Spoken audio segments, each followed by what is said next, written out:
Esse é um dos capítulos mais sombrios da história. Anos 70 depois de Cristo, 4 legiões romanas cercam Jerusalém. Sob o comando do general Tito, os soldados destroem a cidade e o templo. Mais de 1 milhão de pessoas morrem. A queda de Jerusalém. Uma história de oportunidades perdidas e de avisos esquecidos. Um presságio. A queda de Jerusalém. Parte 1.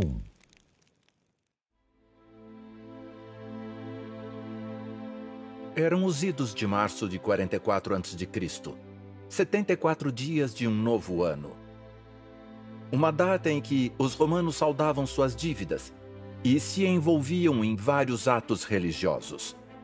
Mas neste ano em particular, os eventos do mês de março abalaram Roma e marcaram uma reviravolta na história mundial. 5 anos antes, em janeiro de 49 a.C., Júlio César tinha desafiado abertamente a autoridade do Senado romano ao se recusar a abrir mão de seu comando militar. Em vez disso, ele cruzou o rio Rubicão e marchou em direção a Roma à frente de um exército enorme. Esse movimento ousado e calculado desencadeou uma guerra civil que terminou com Júlio César tomando o poder e governando como ditador militar da República Romana. Mas a ambição de César e suas políticas populistas irritaram a elite romana, que era composta principalmente por influentes e poderosos senadores romanos.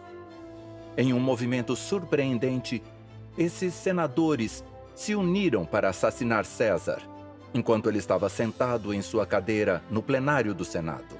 Ele foi esfaqueado 23 vezes por homens que fingiam ser seus amigos.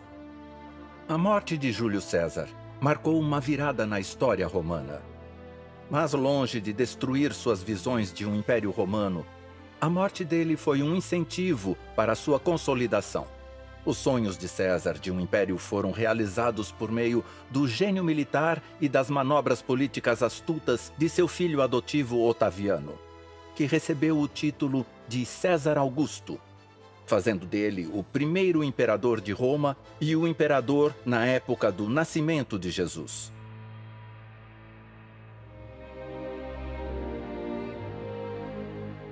Em uma região distante do império cada vez maior, um pobre carpinteiro e sua esposa viajaram de Nazaré a Belém. A mulher estava grávida de seu primeiro filho e acabou dando à luz num velho estábulo nos fundos de uma estalagem. Aquele menino, envolto em panos e ninado em uma humilde manjedoura, estava muito longe da opulência e do poder da corte imperial romana. E, no entanto, ele exerceu mais poder do que qualquer imperador romano jamais exerceria. A partir de agora, veremos uma nova série sobre a história de 2 impérios e 2 ideologias. A ascensão de Roma mudou o mundo inteiro, mas a ascensão do cristianismo também. Um mundo, 2 reinos. 2 reinos com métodos e mensagens muito diferentes. Vamos juntos explorar o nascimento do Império Romano e da Igreja Cristã e como cada reino impactou e se opôs ao outro no episódio de hoje dessa jornada incrível.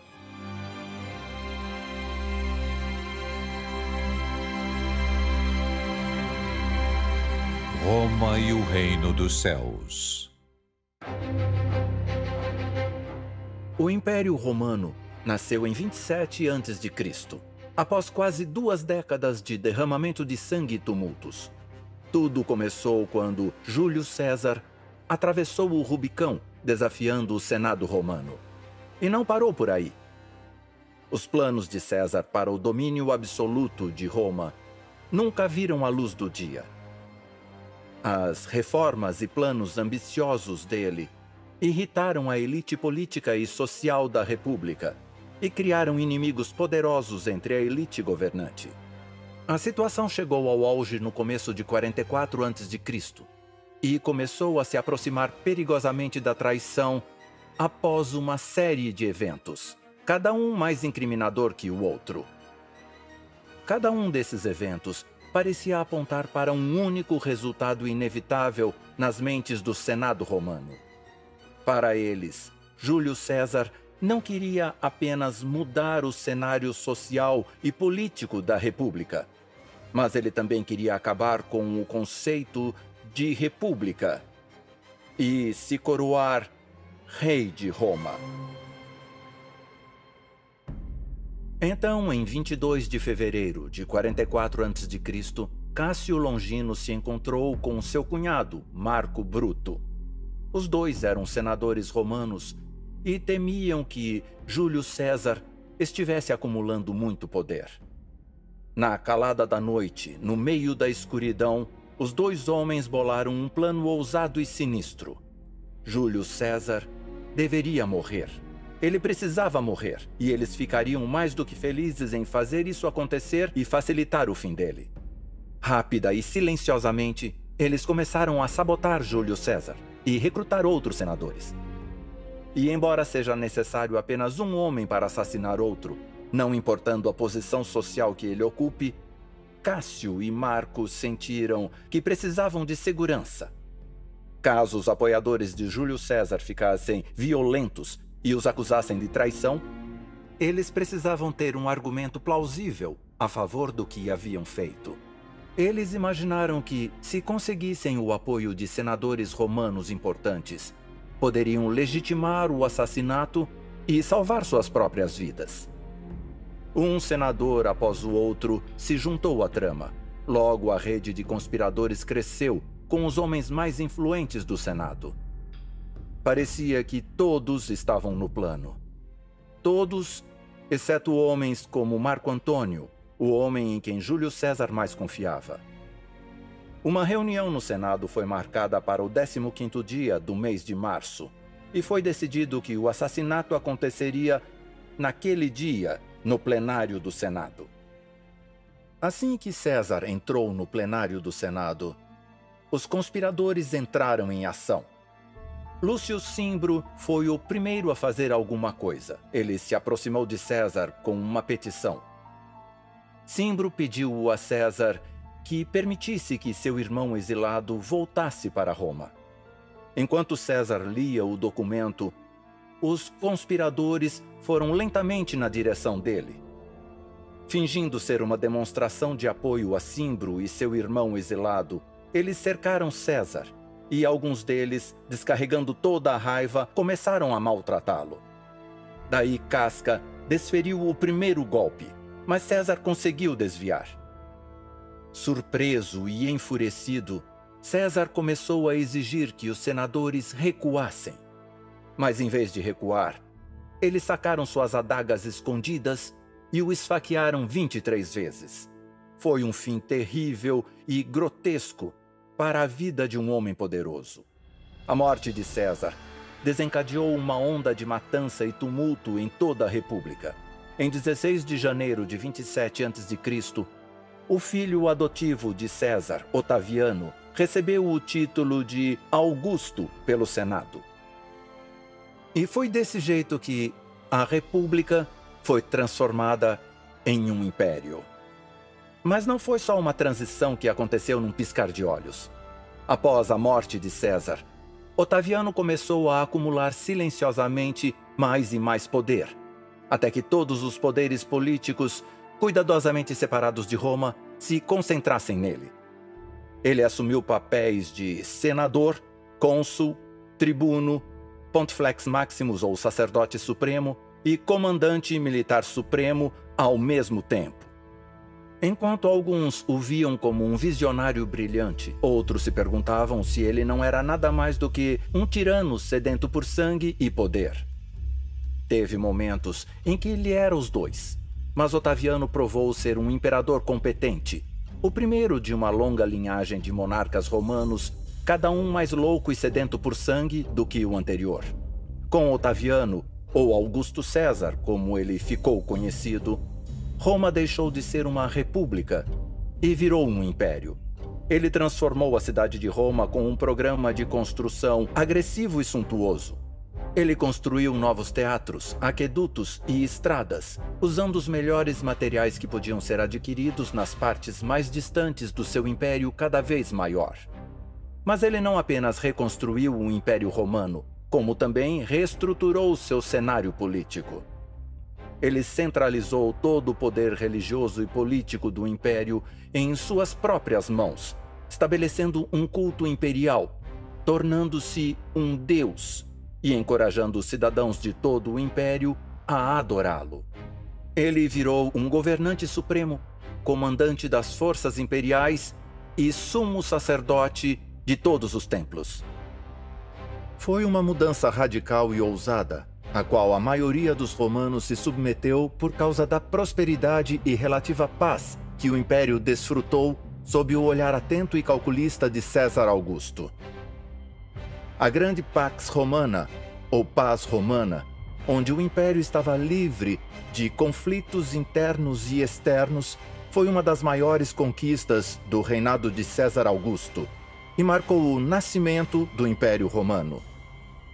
Mas por trás de todo esse progresso e prosperidade, estava uma das forças armadas mais poderosas e implacáveis que a história já viu. Esperava-se que todos os líderes políticos romanos servissem nas forças armadas romanas, e César Augusto não era exceção. Ele provou seu valor no campo de batalha durante as guerras civis que aconteceram após a morte de Júlio César. E sob o comando dele, a máquina militar romana cresceu e se expandiu, contando com quase 250 mil homens treinados e disciplinados quando César Augusto morreu em 14 d.C., aos 75 anos. Quando César Augusto morreu, o antigo Império Romano havia se expandido por toda a Itália e a Península Ibérica, incluindo a Gália e a Europa Transalpina, chegando até o Danúbio, grande parte dos Balcãs e da Ásia Menor. Também incluía um pedaço significativo da costa do Levante de Antioquia, no norte, a Gaza, no sul. O Império Romano foi a única superpotência na história a governar todas as margens da bacia do Mediterrâneo, expandindo mais para o interior do que qualquer outra potência dominante. No auge, com o imperador Trajano, Roma tinha quase 5 milhões de quilômetros quadrados, estendendo-se da muralha de Adriano na Grã-Bretanha até o norte da África, e do Atlântico a oeste, às margens do rio Tigre a leste, governando cerca de 1/4 da população mundial. As qualidades que definiam o domínio romano eram conquista e assimilação.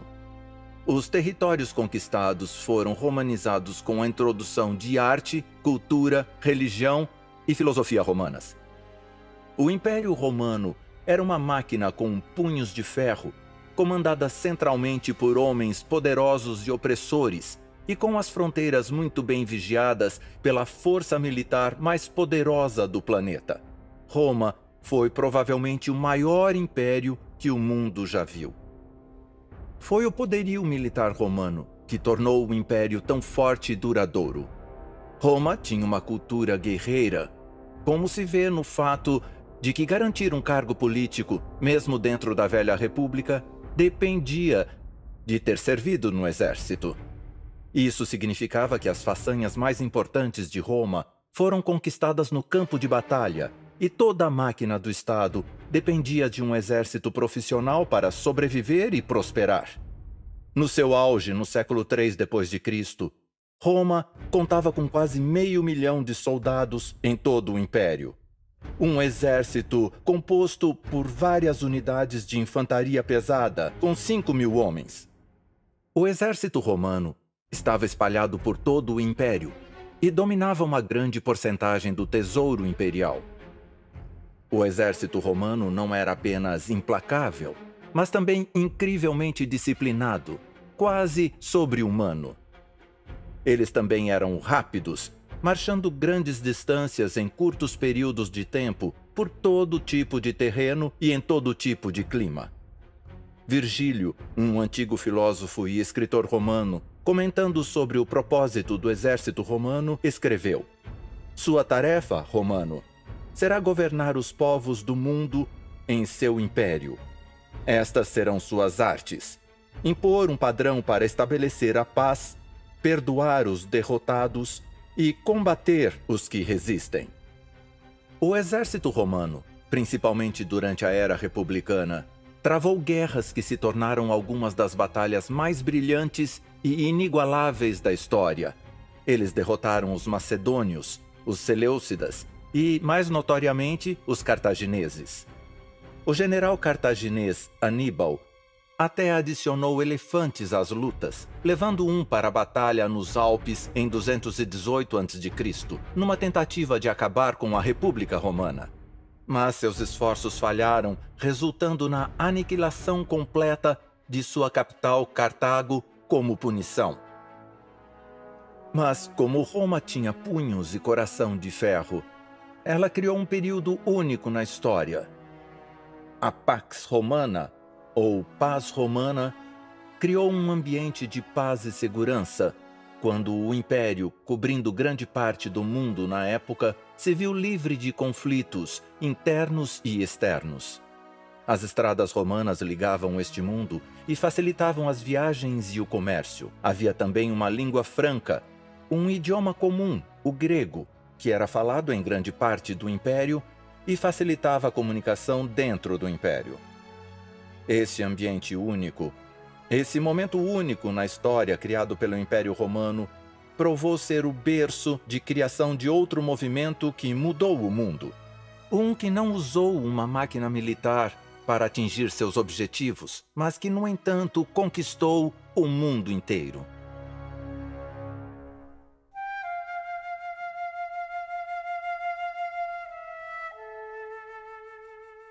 Em uma área distante do Império, numa cidadezinha no meio das colinas da Galileia, um carpinteiro chamado José passou por uma situação complicada. Ele estava noivo de uma jovem chamada Maria, que contou a ele uma história absurda e perturbadora. Maria afirmou ter sido visitada por um anjo que disse que ela daria à luz o tão esperado Messias. De fato, José era um homem devoto. E como qualquer outro judeu da época, ele tinha grandes esperanças quanto ao aparecimento do Messias. Os judeus do primeiro século depois de Cristo acreditavam que o Messias viria para derrotar os romanos e estabelecer um reino eterno e invencível na terra, com Jerusalém no centro. Mas a história de Maria era inacreditável demais. De volta à carpintaria na Galileia, José estava tentando descobrir um jeito de terminar discretamente seu noivado com Maria. Ela estava grávida e ele não era o pai.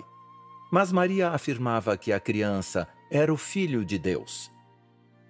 Numa noite, enquanto José dormia, ele teve um sonho, e um anjo apareceu para ele com uma mensagem especial dizendo: "José, filho de Davi, não temas receber Maria, tua mulher, porque o que nela está gerado é do Espírito Santo."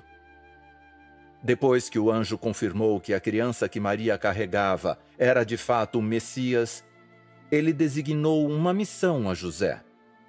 "Um menino nascerá, e você deverá dar-lhe o nome de Jesus, porque ele salvará o seu povo dos seus pecados."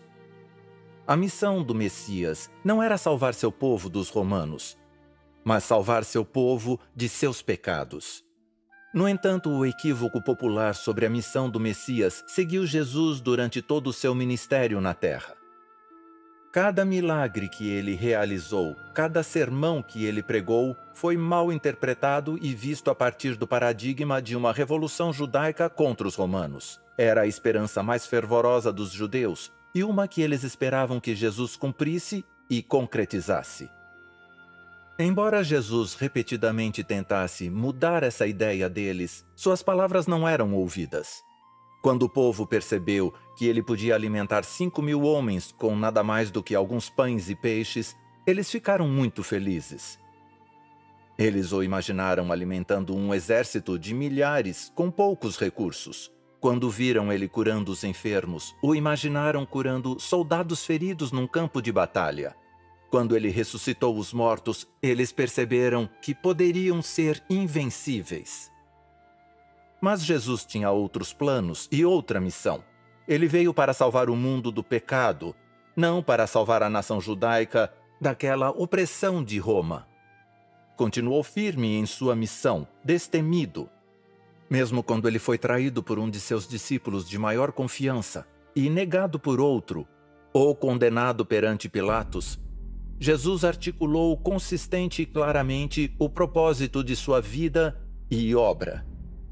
Quando Pilatos, o procônsul romano, encarregado de julgar e sentenciar Jesus sob a lei romana, perguntou a Jesus se ele era o rei dos judeus, Jesus respondeu: "Meu reino não é deste mundo. Se o meu reino fosse deste mundo, pelejariam os meus servos para que eu não fosse entregue aos judeus." Pilatos respondeu fazendo a mesma pergunta a Jesus novamente: "Então tu és rei?" E Jesus respondeu: "Tu dizes que eu sou rei. Eu para isso nasci e para isso vim ao mundo, a fim de dar testemunho da verdade. Todo aquele que é da verdade ouve a minha voz." A missão de Jesus era de natureza inteiramente espiritual, enquanto os judeus procuravam um Messias que liderasse uma revolução militar. E com raiva, ódio e desapontamento pela falta de vontade dele de aceitar aquelas ideias, eles pediram sua morte.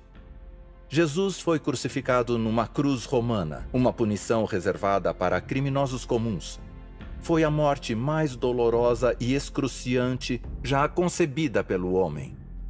No entanto, embora parecesse que toda a missão de Jesus havia terminado em derrota, o punho de ferro de Roma não conseguiu derrotá-lo.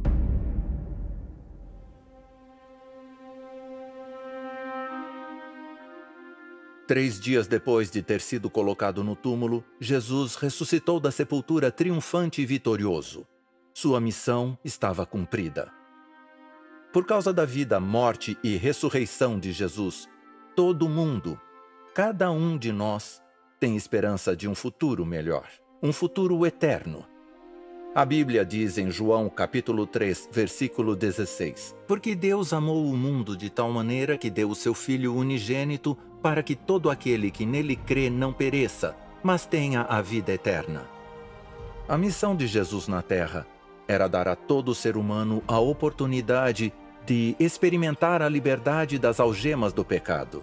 Uma liberdade que traz paz interior, esperança e felicidade. Por esse propósito, ele viveu, serviu e morreu. A cidade de Jerusalém estava no centro dos momentos finais de Jesus na Terra. Ele foi crucificado fora dos muros da cidade, e pouco antes da crucificação, ele lamentou a cegueira e a falta de vontade das pessoas em aceitar o dom da vida que ele oferecia. De Jerusalém, a igreja cristã se espalhou rapidamente pelo território romano. O movimento era frequentemente visto com desconfiança pelos cidadãos romanos e também pelos poderosos. Em um mundo onde as pessoas adoravam várias divindades pagãs, a ideia de adorar um único Deus era considerada ridícula. Pior ainda, a ideia de adorar um Deus que se tornou homem e se permitiu ser crucificado numa cruz romana era inaceitável. O termo cristão foi registrado pela primeira vez na cidade síria de Antioquia, onde os seguidores deste novo movimento foram chamados de cristianos ou seguidores do Cristo. Mas não eram apenas ideias radicais que separavam os cristãos. Era um estilo de vida radical também. A civilização greco-romana centrava-se na adoração no templo. Os deuses eram parte integrante da atividade diária. O cristianismo recusou-se a reconhecer qualquer Deus, exceto o único Deus verdadeiro e seu Filho Jesus Cristo. Os cristãos se recusavam a se conformar com as normas e as tendências sociais impregnadas de religião pagã. Os cristãos eram tão radicais e contraculturais que, quando Paulo foi à cidade de Tessalônica, na Grécia, os moradores exclamaram: "Estes homens, que viraram o mundo de cabeça para baixo, chegaram aqui também." E isso era verdade. O novo movimento de Jesus virou todas as expectativas sociais de cabeça para baixo. Os cristãos eram odiados tanto pelos romanos quanto pelos judeus, mas o movimento abriu caminho através de um dos impérios mais seculares e hedonistas que o mundo já viu. Enquanto isso, em Jerusalém, os judeus ainda esperavam por um Messias. Os ânimos estavam aumentando, as expectativas estavam crescendo. A nação judaica estava se irritando com os atos de seus opressores romanos.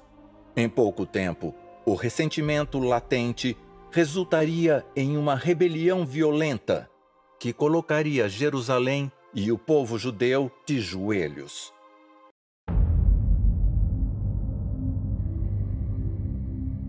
Em 14 de abril do ano 70 d.C., Tito, o general romano e futuro imperador, deu início ao cerco de Jerusalém. A cidade sagrada ficou cercada pelo exército romano. Cerca de 80.000 soldados, incluindo 4 legiões, uma delas sendo a lendária 10ª Legião, estavam posicionadas no Monte das Oliveiras com vista para Jerusalém. A cidade foi tomada num cerco mortal que se fechava cada vez mais. Não havia escapatória. Nenhum abastecimento de comida ou de água foi permitido na cidade. Então a artilharia e os armamentos pesados e letais foram montados e posicionados no local. O arsenal incluía torres de cerco, catapultas, arietes e lança-chamas. Tudo tinha sido projetado para atacar diretamente os muros, os defensores e os habitantes de Jerusalém. Os romanos foram metódicos, meticulosos e determinados nas etapas de planejamento e implementação. Uma variedade devastadora e letal de poder de fogo cercou a cidade. O plano era causar terror aos defensores e ameaçar, intimidar, espancar e causar fome aos habitantes, até que eles desistissem e se rendessem. O cerco de Jerusalém rapidamente se transformou num pesadelo, com fome, batalhas, mortes e até canibalismo. Talvez esse tenha sido um dos exemplos mais marcantes do sofrimento humano durante um período de guerra na história.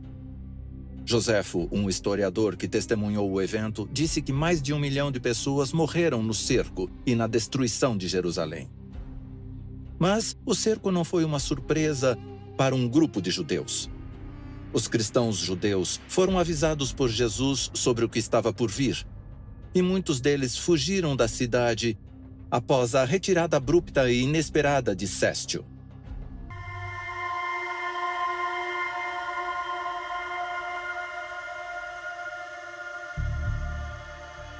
Numa noite sem luar na primavera, no ano 70 d.C., um pequeno grupo de judeus saiu silenciosamente em direção aos muros de Jerusalém. Saindo por um portão secreto, eles correram para os campos além dos muros, em busca desesperada por comida e água. Se pudessem, eles teriam escapado tranquilamente da cidade, mas havia um único obstáculo impenetrável entre eles e a liberdade: a presença circundante do exército romano. O melhor cenário que poderiam encontrar seria o de colher plantas silvestres que cresciam perto dos muros da cidade.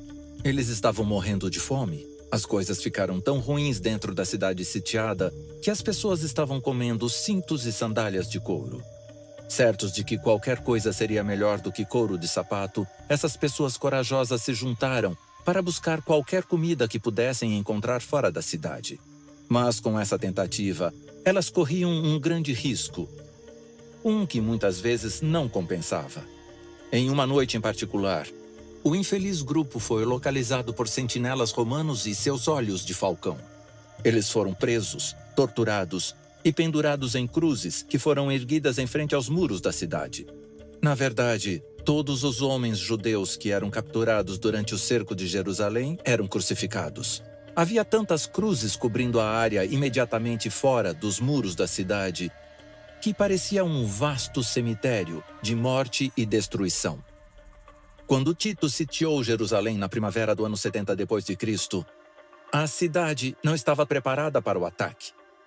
Os judeus já tinham derrotado os exércitos romanos do general Céstio e da 12ª Legião apenas 6 meses antes, e eles não esperavam outro ataque tão cedo. Na verdade, os judeus derrotaram os romanos de forma tão implacável no final do ano 69 d.C. que quase subjugaram as orgulhosas legiões romanas. Eles retornaram a Jerusalém triunfantes e sobrecarregados com os espólios da vitória. No entanto, os romanos estavam determinados a subjugar esse pedaço rebelde de seu império. Os judeus eram conhecidos pela obstinação e por resistirem com persistência ao domínio romano. Uma combinação de fatores que Roma se recusava a aceitar. Onde Sestio tinha falhado, Tito estava determinado a alcançar sucesso. Em abril do ano 70 d.C., apenas 3 dias antes do Pessa, o exército romano convergiu para Jerusalém com um novo general no comando. Mais de 1 milhão de judeus tinha se reunido dentro dos muros da cidade sagrada para comemorar o Pessa, o que os tornava alvos fáceis da destruição que se aproximava. Na época, Jerusalém estava parcialmente preparada para qualquer tipo de agressão militar. Isso se devia em grande parte ao fato de que, durante as guerras judaico-romanas, entre os anos 66 e 70 d.C., a cidade tinha passado por um período de intensa agitação. As guerras judaico-romanas foram uma série de revoltas contra o Império Romano que começaram em 66 d.C. O estopim da revolta foi uma resposta ao aumento das tensões religiosas e aos altos impostos, o que resultou em represálias contra os cidadãos romanos.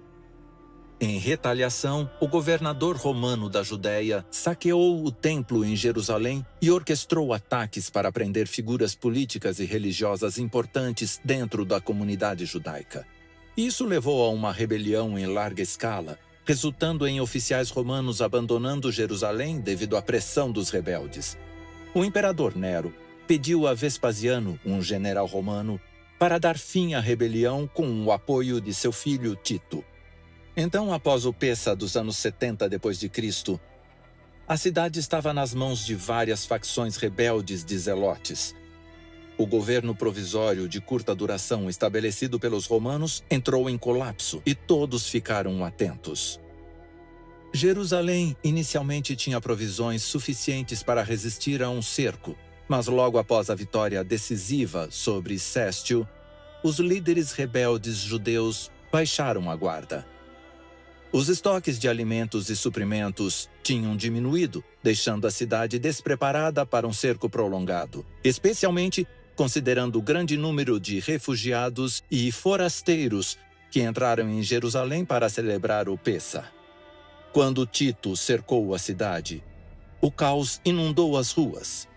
Em 3 semanas, o exército romano conseguiu abrir caminho através das 2 muralhas externas da cidade. Apenas a terceira parede, a mais grossa, permaneceu de pé, em grande parte devido aos rebeldes obstinados que defenderam desesperadamente a cidade. Logo, a fome assolou os habitantes encurralados. Mas o cerco não foi uma surpresa para um grupo de judeus. Os cristãos judeus foram avisados por Jesus sobre o que estava por vir, e muitos deles fugiram da cidade após a retirada abrupta e inesperada de Sestio. Eles se lembraram de como, do topo do Monte das Oliveiras, Jesus olhou para a pacífica cidade de Jerusalém e sentiu seu coração apertar de temor. Nada sobre a cidade naquela época indicava perigo, mas Jesus olhou para o futuro e pôde ver as nuvens carregadas que surgiam à distância. Muito abatido, ele clamou: "Quem dera que tu, até mesmo tu, soubeste neste dia as coisas que levam-te à paz. Mas agora, tudo isso está escondido de teus olhos, pois dias virão em que os teus inimigos levantarão uma barricada ao teu redor, e te cercarão, e te margearão por todos os lados, e te derrubarão no chão, a ti e a teus filhos dentro de ti. E não deixarão em ti pedra sobre pedra, porque não conheceste o tempo da tua visitação." Quando Jesus falou essas palavras, encontradas em Lucas capítulo 19, versículos 42 e 44, a cidade de Jerusalém era uma imagem de paz e prosperidade. As enormes muralhas e palácios da capital pareciam zombar da ideia de destruição. No entanto, Jesus vislumbrou o futuro através das páginas da história e traçou com precisão aterradora os horrores que cairiam sobre a cidade em apenas 40 anos. Jerusalém seria subjugada, a cidade assolada e o templo destruído. Quando Jesus se aproximou da cidade, a Bíblia nos diz que ele chorou por ela. Um estranho contraste com a alegria e o júbilo que o cercava. Ao seu redor, os gritos alegres dos adoradores lotavam as ruas movimentadas, ramos de palmeiras ondulavam e o povo o proclamava rei. Mas o coração de Jesus estava tomado de temor pelo destino de seu povo amado. Em poucos dias, Jesus saberia que seria crucificado. Mas o que mais o preocupava era a ruína iminente da cidade que ele amava e das pessoas que ele considerava seu povo. Andando pelo mesmo local que Tito e a 10ª Legião ocupariam mais tarde, Jesus quase conseguia ouvir os passos do exército romano se preparando para a guerra. Seu olho profético contemplou os milhares de habitantes sentenciados de Jerusalém e ele ouviu as vozes das mães e filhos chorando por comida, enfraquecidos e acometidos pelos horrores da fome. 2 dias antes do Pêssah, Jesus havia deixado a área do templo com os discípulos pela última vez. O templo parecia indestrutível. Uma grande quantidade de riquezas e trabalhos romanos foram colocados nas construções por Herodes o Grande. As pedras de mármore foram cortadas com precisão e enviadas diretamente de Roma para a Judéia. Os discípulos as apontaram para Jesus e exclamaram: "Olha, mestre, que pedras maciças! Que construções magníficas!" A única resposta de Jesus foi: "Vês essas grandes construções? Não sobrará pedra sobre pedra. Todas serão derrubadas." Foi uma declaração surpreendente e decepcionante, que deixou os discípulos com uma expressão perplexa e confusa. Quem ousaria derrubar o templo? E por quê? Em primeiro lugar, estava sob a proteção de Deus, e em segundo lugar, os próprios romanos tinham investido nele. Então, certamente, eles não gostariam de vê-lo destruído. Mas Jesus não havia terminado. Ele lançou uma descrição profética detalhada da destruição de Jerusalém, que também serviu como uma descrição profética do estado do mundo imediatamente antes da sua segunda vinda. Encontramos a descrição em Mateus capítulo 24, e é uma resposta à pergunta feita pelos discípulos. Dize-nos, quando tais eventos sucederão e que sinal haverá da tua vinda e do fim dos tempos? O próprio pensamento da destruição de Jerusalém e do templo era tão chocante e angustiante para os discípulos que eles automaticamente presumiram que esses eventos só poderiam estar ligados ao fim do mundo. Jesus não corrigiu suas premissas. Em vez disso, ele mapeou os 2 eventos em um único panorama profético. Mateus capítulo 24 começa com uma advertência contra falsos cristos e também falsos profetas, antes de passar para uma descrição detalhada de guerras, fome, pandemias e vários desastres naturais. É uma descrição do mundo em que vivemos hoje. Jesus respondeu: "Cuidado que ninguém vos engane, pois muitos virão em meu nome dizendo, 'Eu sou o Messias', e enganarão a muitos. Ouvireis falar de guerras e rumores de guerras, mas cuidai para não vos alarmardes. Essas coisas devem acontecer, mas o fim ainda está por vir. Nação se levantará contra nação, e reino contra reino. Haverá fome e terremotos em diversos lugares. Todas essas coisas são o princípio das dores do parto." Ao longo do século passado, falsos líderes religiosos apareceram com uma frequência maior. Falsos profetas têm desencaminhado milhares de pessoas e até agora estão espalhados por todo o mundo religioso. Outra das previsões certeiras de Jesus no último século foi o aumento da frequência e intensidade das guerras, fome e desastres naturais. As piores guerras que o mundo já viu ocorreram durante o século XX. A fome no mundo aumentou devido a um aumento acentuado no crescimento populacional e diversos conflitos. Os desastres naturais também são mais frequentes. Na Austrália, apenas na última década, vimos alguns dos piores incêndios e inundações que o país já testemunhou. Nos últimos anos, o mundo viveu uma das piores pandemias globais da história. A pandemia de coronavírus se espalhou pelo mundo como uma maré letal, independentemente dos ganhos significativos que a ciência médica obteve no último século. Jesus se refere aos eventos que cercam sua vinda como dores de parto. Como o trabalho de parto, os sinais aumentariam em frequência e intensidade à medida que a história se aproximasse do clímax da sua segunda vinda. Quando olhamos o mundo em que vivemos hoje, uma coisa fica clara. Os sinais que Jesus nos apresentou, indicando a proximidade da sua vinda, estão surgindo diante de nossos olhos. Vivemos tempos emocionantes. O caos em espiral que vemos ao nosso redor aponta diretamente para o evento mais glorioso que o mundo já viu. Jesus voltará em breve. A pergunta é: estamos prontos para encontrá-lo? Jesus continua seu panorama profético, retornando aos eventos que indicariam tanto sua segunda vinda quanto a destruição de Jerusalém. Um em especial é particularmente interessante. Quando então virdes que a abominação da desolação proferida pelo profeta Daniel está no lugar santo, quem lê, entenda. Então os que estiverem na Judéia, fujam para as montanhas. A passagem refere-se aos estandartes romanos portando as insígnias, tanto do império quanto do culto imperial, sendo fincados na área em que os judeus consideravam solo sagrado. Jesus alertou seus seguidores para que assim que vissem isso acontecer, deveriam se preparar para deixar a cidade, porque a destruição dela seria iminente. Jesus continuou e advertiu a todos que eles não deveriam hesitar. E quem estiver sobre o telhado, não desça a tirar alguma coisa de sua casa. E quem estiver no campo, não volte atrás a buscar as suas vestes. No momento em que notassem os sinais preditos se cumprindo, eles deveriam se preparar para fugir e escapar imediatamente.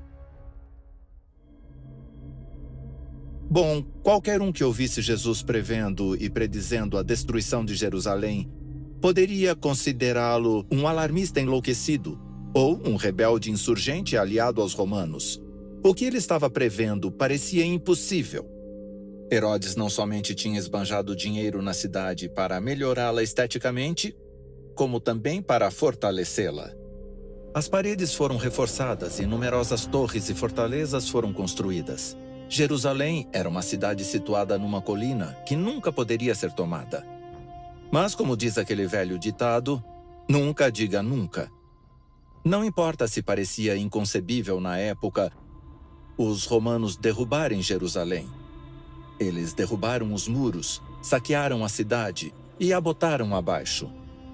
Nos 40 anos que se seguiram à morte de Jesus, Jerusalém ficou cada vez mais parecida com Roma, apesar do fato de que a cidade afirmava pertencer a Deus. Logo, o fascismo político começou a germinar.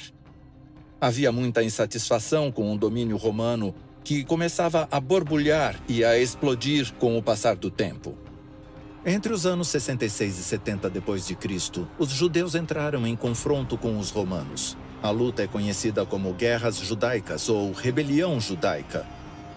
Então, no ano 70 d.C., por volta da época da Festa dos Tabernáculos, Céstio, o governador romano da região, cercou a cidade e a sitiou pela primeira vez. Foi uma provação assustadora, mas muitos dos judeus zelotes não estavam dispostos a desistir sem lutar. Para os cristãos judeus, os estandartes da águia romana que foram fincados no solo sagrado de Jerusalém invocaram a lembrança da profecia de Jesus. Eles observaram e esperaram um sinal de que era hora para eles partirem. E assim como Jesus predisse, eles tiveram uma janela de oportunidades para escapar. De repente, sem aviso, Céstio Gallus ordenou uma retirada. A essa altura, os judeus estavam seriamente pensando em se render. A retirada repentina de Céstio, sem qualquer motivo aparente, alimentou suas fracas esperanças. Também alimentou as esperanças dos cristãos judeus. Enquanto os rebeldes judeus perseguiam Céstio, os cristãos judeus aproveitavam a oportunidade para deixar a cidade. Eles se reuniram na cidade de Pela, localizada na Pérea do outro lado do Rio Jordão. Por terem escolhido acreditarem nas palavras de Jesus e por agirem quando o tempo certo surgiu, nenhum único cristão morreu no cerco de Jerusalém. Tito retomou o cerco que Céstio tinha abandonado cerca de 5 meses depois, e desta vez não haveria uma segunda chance. A grande catapulta arremessou enormes pedregulhos nas paredes e na cidade.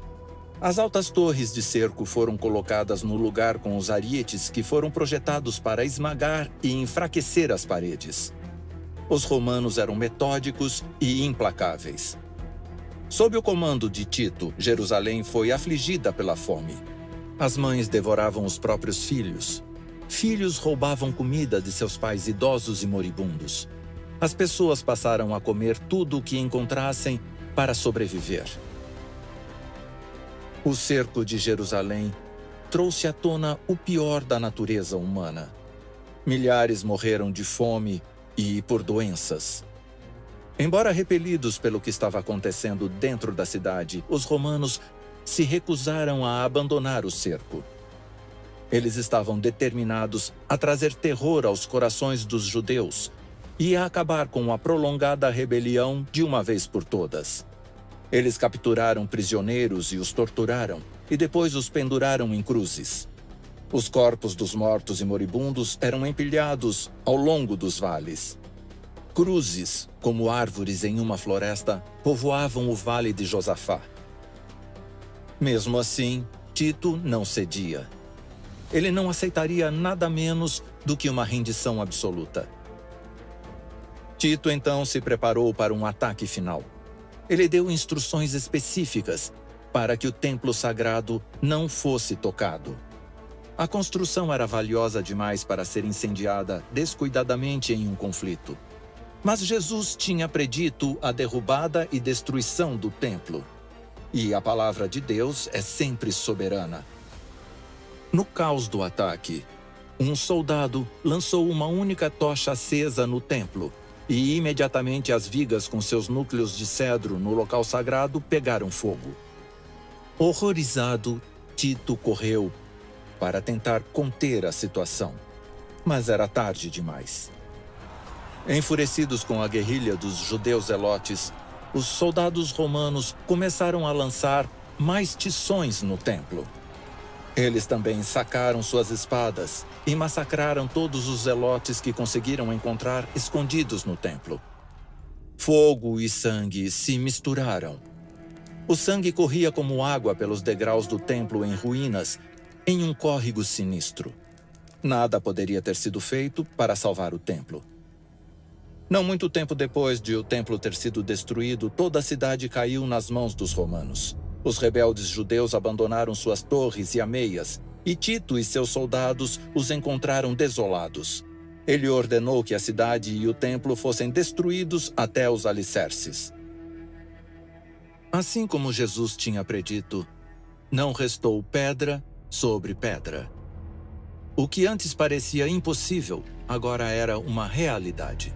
Se mais pessoas dentro da cidade tivessem ouvido as palavras de Jesus, elas teriam escapado com vida. Os seguidores de Jesus sobreviveram à destruição de Jerusalém. Eles espalharam seus ensinamentos por todo o Império Romano, dando origem a uma nova religião, o cristianismo. Em Jeremias capítulo 29, versículo 11, Deus diz: "Pois eu conheço os planos que tenho para vós, declara o Senhor. Planos para que prospereis e não para vos prejudicar, planos para dar-vos esperança e um futuro." Os planos de Deus para nós são sempre os melhores, mas para que Ele os execute em nossas vidas, Ele precisa de nossa cooperação. Se estivermos dispostos a colocar nossas vidas nas mãos dele, vamos nos encontrar, como os cristãos judeus, na segurança de Pela, e não no meio da destruição de Jerusalém. Há segurança na palavra de Deus.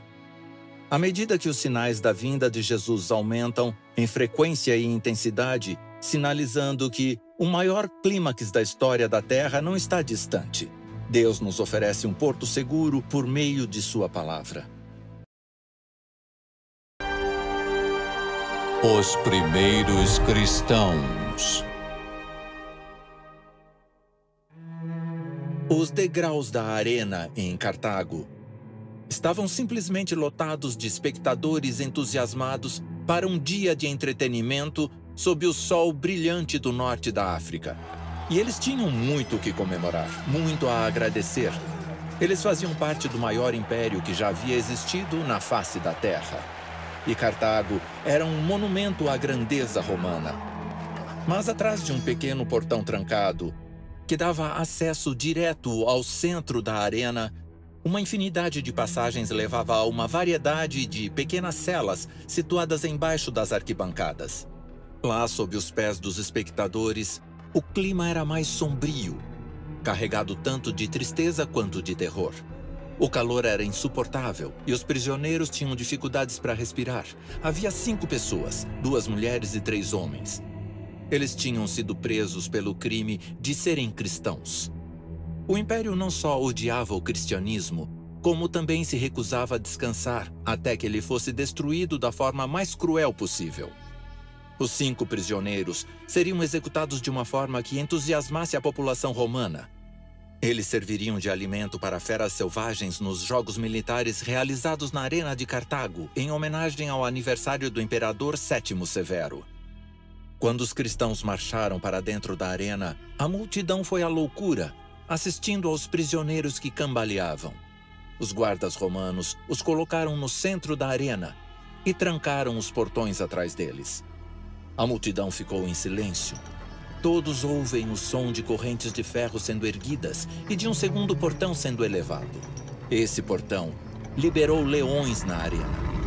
E enquanto a multidão assistia a tudo com uma sede de sangue incontrolável, os leões despedaçavam os cristãos. Não era fácil ser cristão nos primeiros séculos do primeiro milênio. A liberdade religiosa era algo inédito no Império Romano. Como os primeiros cristãos conseguiram sobreviver a séculos de tormenta? Bom, quando Jesus se sentou no Monte das Oliveiras e compartilhou com seus discípulos qual seria o trágico destino de Jerusalém, ele contou a eles tanto sobre sua segunda vinda quanto sobre a perseguição que seus seguidores enfrentariam. Olhando através dos séculos, ele viu em uma visão profética a terrível perseguição pela qual a igreja cristã passaria. Ele sabia o que isso custaria às pessoas que escolhessem segui-lo. Jesus descreveu a história da igreja primitiva nessas poucas frases poderosas, encontradas em Mateus capítulo 24, versículo 9. Então vos entregarão à tribulação e vos matarão, e sereis odiados por todas as nações por causa do meu nome. Jesus podia ver o futuro e previu que seus discípulos teriam que enfrentar muitos desafios, e suas previsões eram terrivelmente precisas. O principal motivo para grande parte da perseguição que a igreja enfrentou no início foi o nível de ruptura que o cristianismo introduzia no mundo romano. O cristianismo era visto como algo novo, desafiador e até inquietante. Sabe, os cristãos adoravam um Deus desconhecido, um Deus invisível, um Deus que não era feito por mãos humanas. Um Deus que não era nada parecido com os deuses romanos, ídolos feitos à mão, em pedra, madeira, ouro e prata. E a religião cristã afastou muitas pessoas da adoração aos deuses romanos, o que incluía a adoração aos imperadores romanos. Mais tarde, parte dos cristãos se recusou a adorar a figura do imperador. E isso garantiu a eles um lugar entre os membros mais desprezados e perseguidos do Império Romano. O livro bíblico de Hebreus descreve a experiência da igreja cristã primitiva com essas palavras: outros sofreram escárnio e açoites, e foram até acorrentados e aprisionados, foram apedrejados, foram cerrados ao meio, foram mortos pela espada. A primeira onda de perseguição começou sob os líderes judeus em Jerusalém, na época do apedrejamento de Estevão. Aumentou com o imperador Nero, e continuou com vários graus de intensidade ao longo dos primeiros séculos. Nero justificou suas perseguições, acusando os cristãos de causar o incêndio que queimou a maior parte de Roma e acusando falsamente os cristãos de outros crimes graves. Eles foram acusados de serem a causa de todos os desastres naturais que ocorreram durante todo o Império, simplesmente porque sua adoração a um Deus desconhecido e invisível supostamente teria irritado os deuses e deusas de Roma. Eles também foram acusados de se rebelarem contra o Império e o Imperador, porque se recusavam a se curvar e a adorar o Imperador. Milhares de cristãos foram entregues às autoridades por vizinhos e amigos desconfiados. Milhares de cristãos foram lançados às feras selvagens em arenas por todo o Império. Outros foram queimados vivos em anfiteatros com uma multidão de espectadores torcendo por suas mortes. A crucificação também era um método de tortura e morte popular para muitos cristãos. Muitas vezes a tortura e a aniquilação de cristãos eram os principais entretenimentos em festivais públicos. Contudo, em vez de acabar com o movimento, a perseguição parecia apenas aumentar sua propagação. Tertuliano, um dos primeiros cristãos, escreveu essas palavras sobre a perseguição que os cristãos enfrentavam. Vocês podem nos matar, nos torturar, nos condenar, mas quanto mais formos ceifados por vocês, mais cresceremos em números. O sangue dos cristãos é semente. Para cada cristão que foi queimado, açoitado, crucificado ou torturado, dezenas de outras pessoas se levantaram para tomar seu lugar. A igreja cresceu e prosperou apesar dos golpes devastadores desferidos pelo Império Romano contra ela. Mas esse período do cristianismo não foi marcado apenas por perseguições. Também foi uma época de crescimento e pureza espiritual sem precedentes. Durante os primeiros 2 ou 3 séculos do primeiro milênio, a igreja prosperou de uma forma nunca mais vista igual. Mas o que levou a esse crescimento e a essa pureza? Bom, o livro do Apocalipse nos dá algumas respostas muito interessantes. Embora o livro do Apocalipse seja principalmente um livro profético expresso em símbolos, ele começa com uma série de mensagens enviadas por Jesus à igreja primitiva. Essas mensagens foram planejadas para encorajar, fortalecer e guiar a igreja pelas provações que viriam e para nos fornecer uma visão mais profunda das condições da igreja primitiva e dos desafios que ela enfrentou. A primeira mensagem foi dirigida à igreja em Éfeso. Essa congregação nos oferece um bom exemplo do que a igreja primitiva enfrentava. Éfeso era uma cidade portuária vibrante, conhecida tanto por sua opulência quanto por sua grandeza. Rica em comércio e cultura, ela foi um dos centros de comércio mais importantes ao longo da rota comercial do Império. Mas a construção mais famosa de Éfeso foi o Templo de Ártemis, conhecida como Diana pelos romanos. A cidade era o principal local para a adoração da deusa considerada a divindade ligada à caça, ao parto, aos animais selvagens e à castidade. Quando o apóstolo Paulo visitou a cidade por volta do ano 52 d.C., ela era uma metrópole urbana devotada à adoração de Ártemis. Havia também uma pequena presença cristã na cidade que Paulo encorajou e com quem ele trabalhou para garantir que ela crescesse e se fortalecesse. A Bíblia nos diz que ele, apóstolo Paulo, entrou na sinagoga e por 3 meses falou com coragem, argumentando e persuadindo-os sobre o reino de Deus. Quando os ensinamentos do cristianismo começaram a se espalhar pela cidade, muitas pessoas começaram a mudar de estilo de vida. Um exemplo disso é encontrado em Atos, capítulo 19, versículo 19, que dizia: "E vários daqueles que praticavam artes mágicas trouxeram seus livros e os queimaram à vista de todos. E calculado o valor deles, descobriram que chegava a 50.000 peças de prata." Essa revolução social logo começou a impactar a economia local.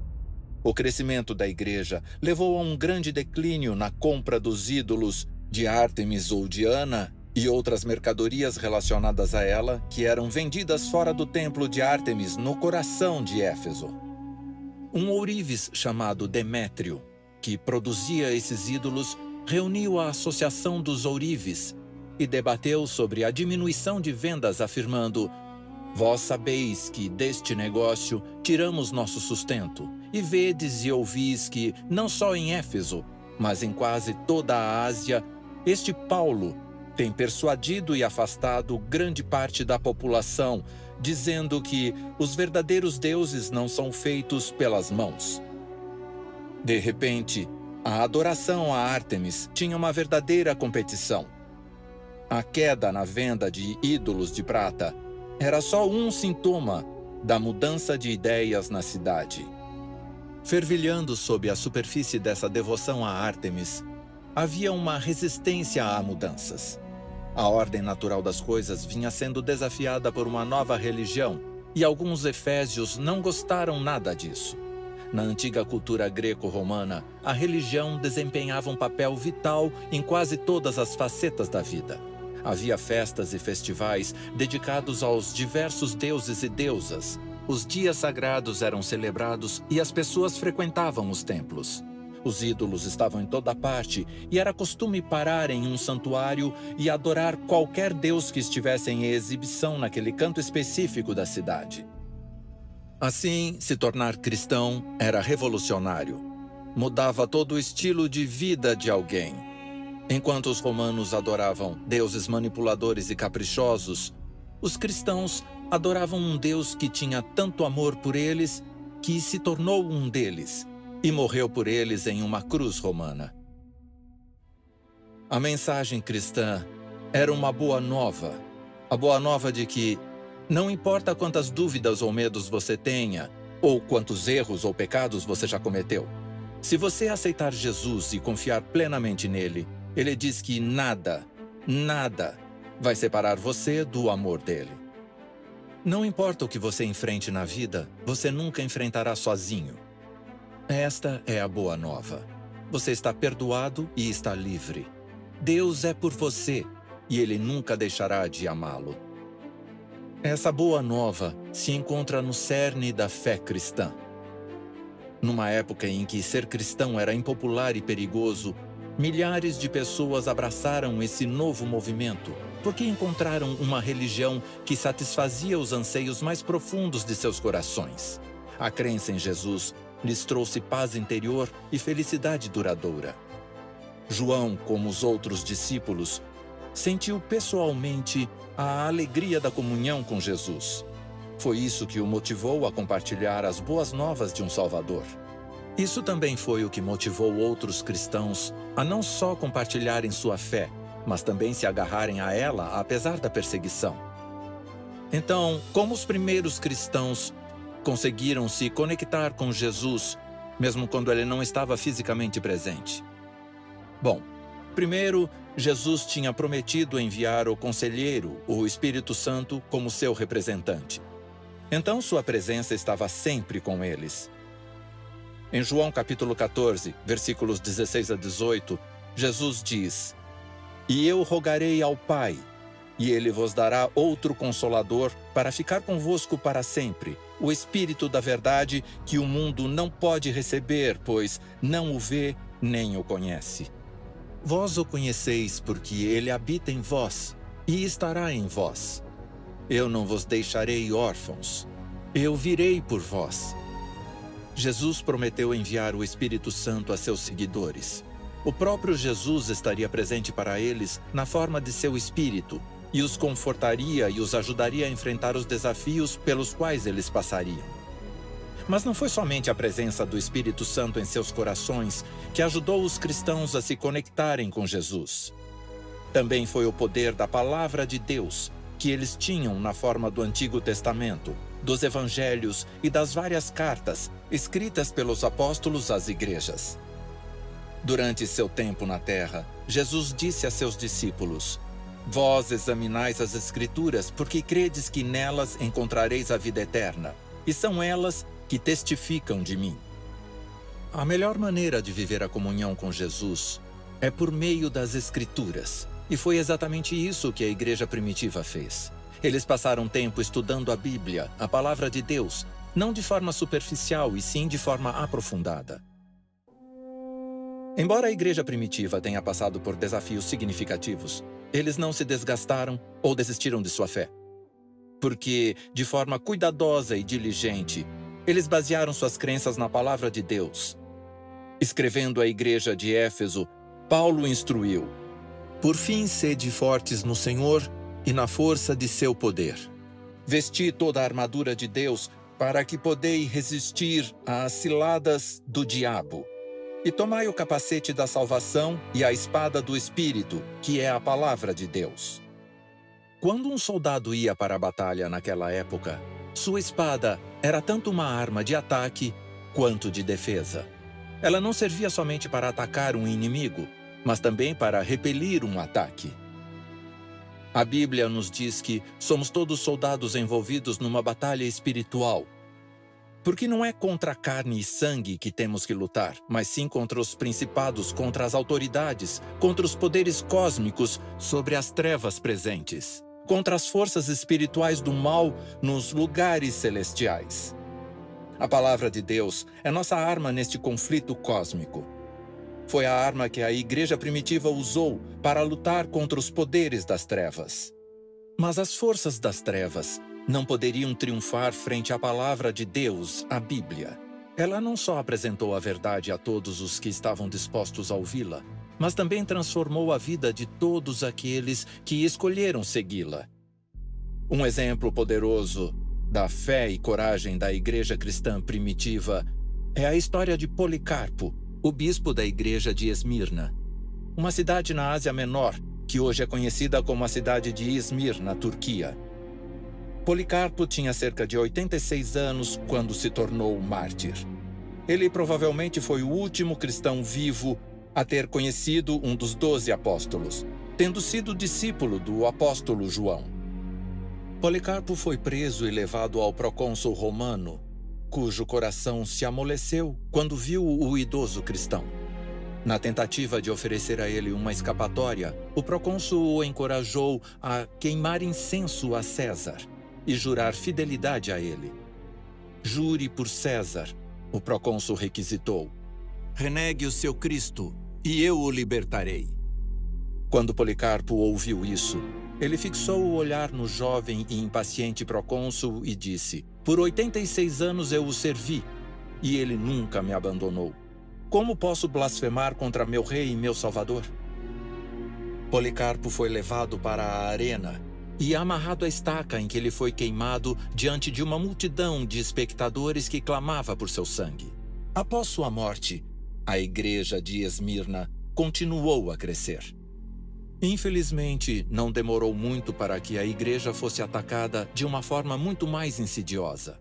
Enquanto a perseguição auxiliou a igreja a crescer e a prosperar, a paz, em troca do compromisso espiritual, provou ser sua ruína. O apóstolo Paulo advertiu os líderes da igreja em Éfeso que essa ameaça pairava no horizonte e os encarregou de salvaguardar a pureza da igreja.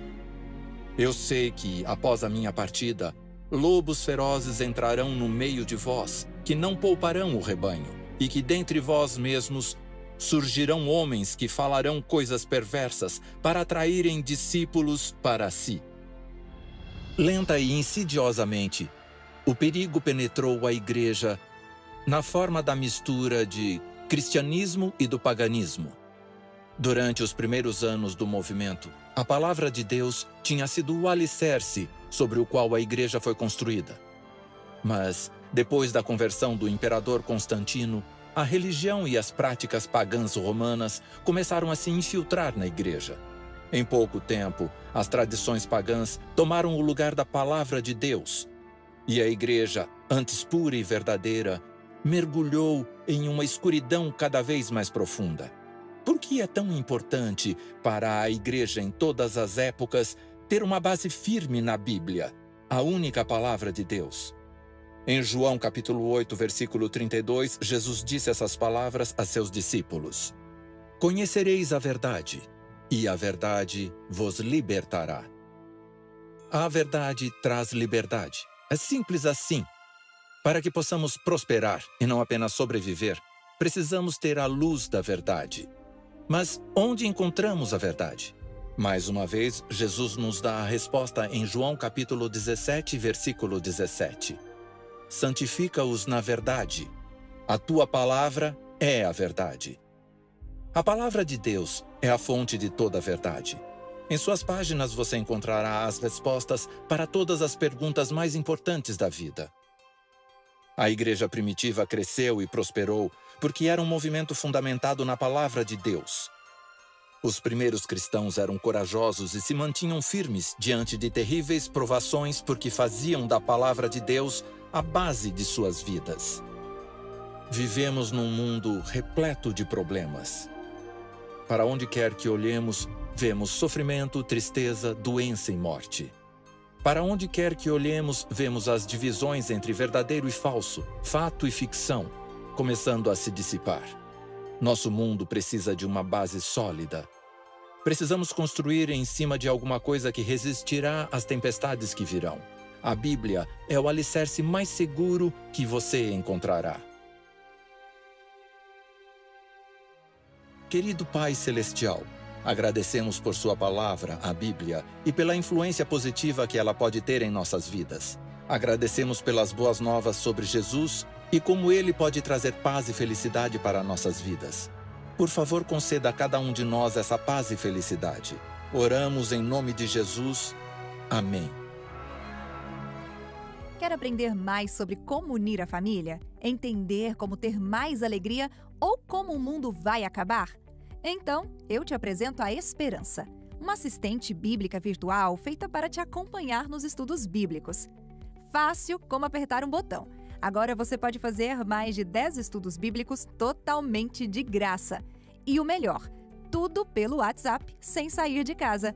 Basta enviar pelo WhatsApp a mensagem Estudo Bíblico para o número 12 98200 0062 ou entrar no site www.novotempo.com/estudo bíblico e seguir as instruções.